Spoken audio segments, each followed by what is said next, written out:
So that's the question: is Paul Pierce a top 50 player in the history of basketball?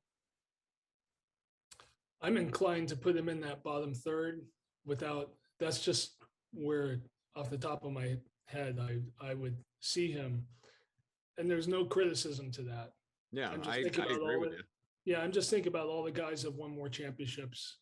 They have better circumstances than he had for a lot of his career, but that's just the reality. When they were in that position, they cashed in and they won more championships. Guys maybe who didn't come in for the first part of their career looking to score, but were better teammates than Paul was over the first part of his career before Doc knocked him around and got him to see the reality of how you're supposed to win, how you're supposed to play. I mean, Paul did not have a good reputation in the first part of his career. He just didn't. He was seen as a selfish player. He probably wouldn't agree with that assessment, but that's how he was seen. He had a bad time in the series against Indiana when he didn't seem like he was a mature leader at all. And they lost a playoff series that they should have won. That went on Paul.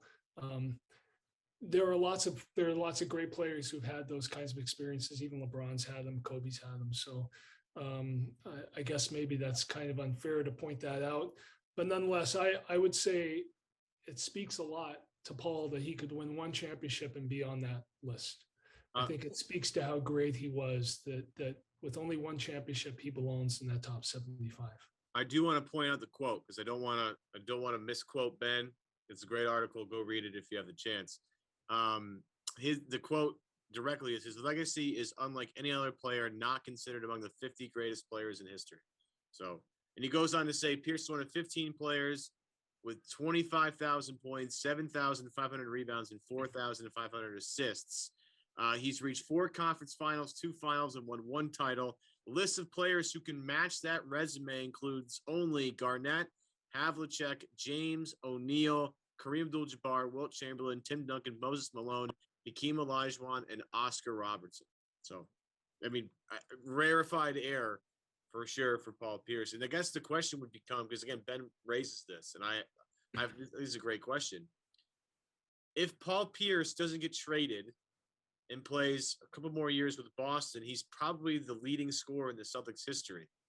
By just having that, does that change his status at all? Because if, playing, it's like Dirk Nowitzki playing your entire career with one team and having all these team accolades because he's, Mr. Dallas Mavericks might elevate him instead of going other places. I mean, of course, that title run, I think, is like the most underappreciated title run of the past 25, 30 years. It's really unbelievable what Dirk did with that team to get to the NBA Finals and then beat the Heat. But I find it interesting that, if you consider the fact that Pierce got traded, but if he didn't, would be the all-time leading scorer in Boston Celtics history.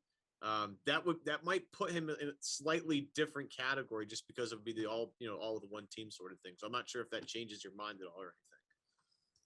I mean, for me, it wouldn't change it. I mean, it would be an amazing achievement to do that, but it wouldn't change it because I already think of him as a tremendous scorer. And those kind of stats, I don't know how much they correlate because the games were so different. Sure, it would mean a lot, but you already think of Paul as the great scorer of the modern age, and you can argue Paul or Larry, all of that. I do think it's important to point out the rebounding, the assists. Paul was a tremendous passer and playmaker, and you really saw it over the second half of his career, the way he could set up others. Just not a selfish player. It was a tale of two halves, his career. He learned the hard way over the first half and he cashed in over the second half. And by the end, he goes to the Wizards, and now he's like the old hand who's teaching them how to win and making the big shots at the end, when you remember how he ended his career with them. And it's just a total turnaround. Not to cut you off, but the NBA Twitter account put out the top 34 plays of Paul Pierce's career. Mm-hmm. And, just like highlight after highlight, and it's it's basketball porn as a Celtics fan. But the number one play in NBA career was that stupid jumper to end his career as a Wizard. Like, please, that's the top play of his entire career. It's not even the Celtic uniform. Yeah, that's somebody who doesn't live in Boston put that together, probably. Stupid. Yeah, Anyway. yeah. So anyway, yeah. Look, wherever you rank him, I think everybody's going to agree he's one of the top 75 players. Everybody should agree that he was part of changing the negative trend into a positive one for the NBA and setting it up so there was a moral equivalency that was greatly threatened before he came along. And just this example he set of that an old dog can learn new tricks, that he and Ray Allen both became defenders because they were put into a different environment. It's just helped me understand all sorts of players in the NBA and wonder about who they would be if they were in different places, or wonder about how lucky Kawhi Leonard was that he started off with the Spurs as opposed to if he'd started with the Memphis Grizzlies or the Phoenix Suns, the bad Phoenix Suns or something like that. Well, we think about him the same. So much of this is being in the right situation, but then when you're in that situation, what do you do with it? And Paul clearly made the most of it. So I'm just sort of I'm thinking on the fly here. So there may be a better comparison to make, and by all means shout it out. But I'm just thinking back to the conversation the two of you were just having. Evan asking, was Paul Pierce a top 50 player? You saying you'd be more inclined to put him in the lower third, in part because of guys' rings, the number of rings that they won that probably belong in the top 50. A guy who was a top 50 player when the NBA at 50 happened 25 years ago. Their eras crossed over, their time in the league crossed over. They've both gone on to be analysts. They've been on the jump. They've both been in the news fairly recently for not so great reasons. But one big difference, or a couple big differences in their careers, Paul Pierce was the man, had one ring, was probably, without looking it up, statistically superior, though they had some comparable statistical seasons for sure. The other was the sidekick, great player, had more rings. How do you compare Paul Pierce and Scottie Pippen when you're ranking the top 75? Oh, I think I'd put Scottie Pippen above Paul because of the defense that Scottie played that contributed to all those championships. And they weren't going to win those championships until Scottie came along and became that great second player.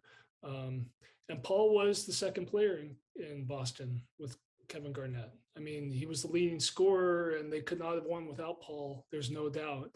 And he was MVP of the finals.